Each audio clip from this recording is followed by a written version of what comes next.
Hi, my name is Courtney Winter, and for my short speech assignment, I'm going to do it on my favorite Pink Floyd book.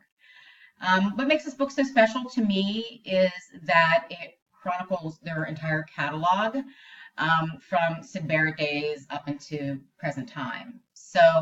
It, although it doesn't represent much in history regarding this Pink Floyd book, however, it does represent what a success that the band has been and will continue to be for who knows how long.